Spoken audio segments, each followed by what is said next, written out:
Welcome, I'm Todd Raffel with ERE Media. If you don't know us and you're watching this video embedded somewhere else, we are at ere.net, in addition to some other domains like tlnt.com and sourcecon.com, ERE Media, ere.net. And I'm here with Maury Hanigan, CEO of Spark, spelled with a C on the end, not a K. And if you don't know it, you might know it as MatchClick, its previous name. We're talking about diversity. Now, Maury had an interesting blog post the other day on TechCrunch. She was talking about companies that have stock photos and other kinds of illustrations of diversity. They show their companies are diverse through the typical photos and other materials with a rainbow of races and genders, all holding hands on a corporate career website or other materials.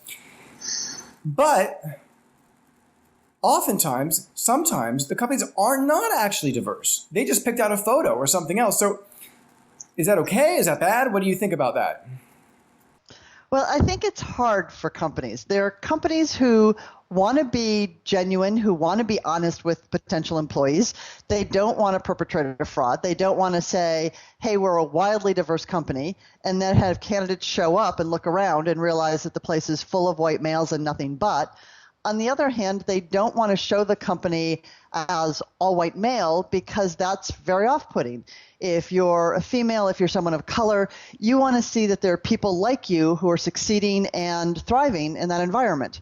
So, we can be really critical of the stock photos, and I'll admit I'm one of the people who are very critical of the stock photos. I think you can walk around some career fairs and see the same people on multiple career fair booths. Right. Under the headline, meet our employees. Well, they're on 4 different career fair booths. So it's bad from the start. So it's hard. There are no really simple, easy answers here. But you don't want to lie to candidates. You don't want to be showing them employees that aren't your employees. So what it means is you've got to work really hard at this one. You have to be able to, first of all, not rely on one photo on your website to represent all of your organization. The technology has made it so easy that you can have employee-generated videos. You can include them in your job descriptions. There are lots of ways that you can give a real breadth of your employees visibility and a voice. So you don't have to rely on one photo or one, we're not like in the back of the days of print where you had one brochure and you had to pick a photo. Technology has really made it much easier to represent everybody, and that includes the white males. I mean, we have some research that says that women aren't necessarily adverse to going to work for men, but they want to make sure the man they're going to work for isn't a monster. So show the boss as a perfectly reasonable, professional human being, and the same thing minority to do, majority. It's not just that only black people work for a black boss. That's not the case at all. But they want to see that they're going to be surrounded by people who will, encourage them, will be role models, will be invested in their development to do all the things that a good boss does. So to the extent that you can give visibility and give life to those folks, then you're well on your way to winning the conundrum. There was another blog post I read recently, which I thought was really interesting and convincing, to be honest. And the blog post was it was essentially why Google can't attract minorities enough and why it won't be able to attract enough minorities. Google was just one example. And the reason the person gave was because of the location, because it's in Mountain View. The person who wrote the blog post was, I believe he was Jamaican, and he was saying that when minorities see a location, whether they visit it or they know people there, they read about it, they hear about it, they see photos, videos, and there aren't many people who look like them, they're turned off. And when there's not enough restaurants they're used to going to, they may be turned off. The person who wrote the blog post was also giving an example of even barbershops, saying there aren't that many, some people find there aren't many places to have their hair cut in a given area that they're used to having their hair cut at. So the person was saying that it comes down to location, that if companies would be more open to all kinds of other arrangements, whether it's telecommuting and satellite offices and maybe opening up in other cities and whatever it might be, it actually is a location issue. What do you think about that? Yes and no. It's one of the factors. We saw years ago Corning in Corning, New York, which was a predominantly, almost exclusively white metropolis. They recognized that the problem with the barbershop. So what they did is they subsidized a barbershop to make sure it stayed in business, because they understood the diverse employees they were bringing in weren't enough to constitute a thriving business. So there are things you can do, but trying to find the perfectly diverse location isn't necessarily going to solve all your diversity problems. I'm not even sure it's going to solve all of them. Yes, you need to be aware of the fact that people don't want to be isolated. I mean, for anyone, think about going to work in some town in China where you're the only non-Chinese speaking person. That would feel very alienating.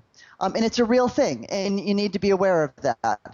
But whether you're looking at women or minorities or, any subsegment of the professional population, there are a whole list of things that go into their decision to accept or not accept a job.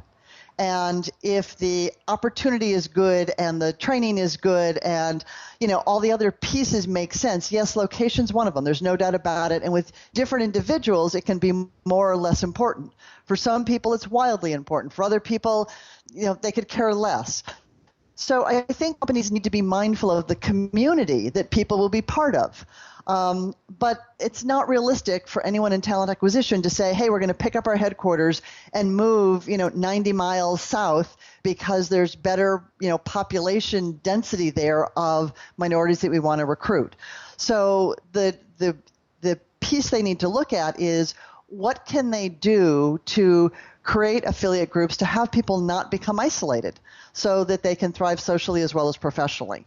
And it's the reason this isn't a really simple answer. It's not like, here are 3 things to solve your diversity problems. There aren't simple, easy things. These are complex problems, and there are people who are thoughtful about it, who really want to get it right, who this whole idea of honest diversity, portraying things honestly without being deceptive but still being welcoming. They're complex problems, and I really applaud the tech companies on the West Coast who have started to publish their diversity stats, because they're saying we're willing to be held accountable. Look, we're not where we want to be. This isn't great. It's not glamorous. But we need to have an open conversation about this and stop pretending that everything's fine. It's not about running around to, some of the historically black schools and making a presentation there and saying, oh, we're doing everything we can. There are actually more black students at UMichigan than there are at most of the historically black schools. So you can do things for show, or you can really get serious about wanting to reach out and genuinely addressing some of the issues. Location's one, that's a really tough one to move your physical location, but that doesn't mean you can't do other things.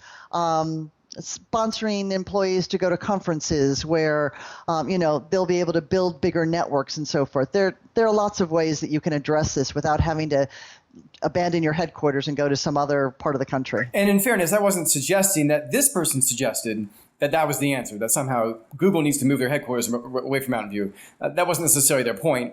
But their point was that this was an overlooked variable, an overlooked factor in finding minorities and others, is people seeing the city in one form or another, online or in person, and feeling like it's not the place for them. Not just that they expected the headquarters to be moved to them. Anyhow, very well said, both points, both on the first thing we talked about with the stock photo and on this location thing. Thank you again, Maury Hanigan, CEO of Spark.